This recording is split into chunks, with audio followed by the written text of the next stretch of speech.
Quel est le meilleur langage de programmation pour commencer? Cette question-là qui revient la plupart du temps chez mes abonnés. Ils me le posent, ils me demandent, mais Pierre-G, quel est le meilleur langage de programmation pour nous les débutants? Et je vais vous répondre dans cette vidéo. Il n'existe pas, je répète, il n'existe pas de meilleur langage de programmation.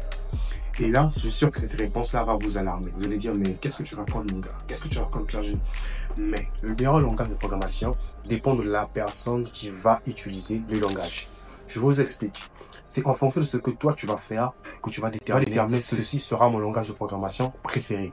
Avant de pouvoir choisir le langage de programmation que tu vas faire, la première étape est d'abord de déterminer quels sont tes objectifs en programmation. Alors, quand on se lance en programmation, on a l'objectif de créer des sites internet, des applications mobiles, logiciels desktop pour les ordinateurs, ou plutôt se lancer dans l'intelligence artificielle. Oui, c'est possible.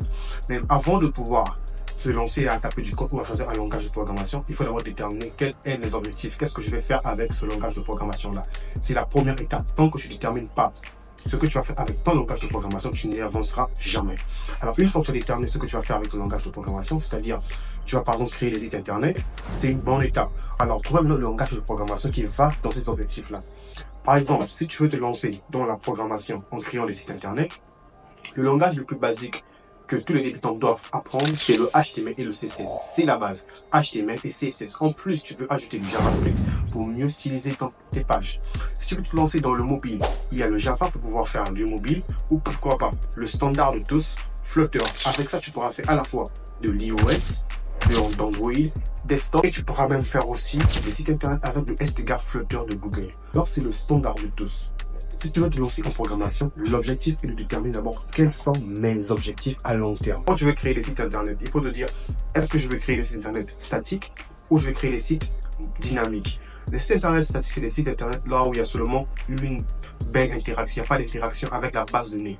Juste le contenu qui est collé en dur, une page avec les écrits, les photos, tout ce qui va avec. Et il n'y a pas de réaction avec la base de données. Il n'y a rien de tout ça. Il n'y a pas de dynamique, il n'y a pas d'optimisation.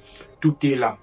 Maintenant, un site internet qui est dynamique, c'est le site là où il y a la connexion avec la base de données, il y a toutes sortes de fonctionnalités qui permettent de faire des choses plus costauds. Par exemple, quand tu vas sur l'un des projets qu'on a créé sur Pierre-G Développement, que vous pouvez retrouver le lien quelque part là, vous pouvez aller visiter la vidéo. C'est l'un des sites qu'on appelle les sites dynamiques, des applications dynamiques. Si tu veux te lancer dans la création des applications dynamiques, il faut apprendre les langages du côté serveur. PHP par exemple, Django par exemple, Next.js par exemple. Si toi ton objectif c'est par exemple de créer des API, alors commence à apprendre Django REST Framework par exemple, ou pourquoi pas Next.js aussi, vous allez maintenant de créer des API. En fait, pour se lancer en programmation, comme je l'ai dit en amont, c'est de choisir d'abord ce que tu vas faire avec ton langage de programmation. Lorsque tu détermines ce que tu vas faire avec ton langage de programmation, les choses seront plus simples pour toi. Tu vas avancer crescendo étape par étape. Ne saute pas les étapes. Avant de te lancer vers autre chose, détermine d'abord tes priorités.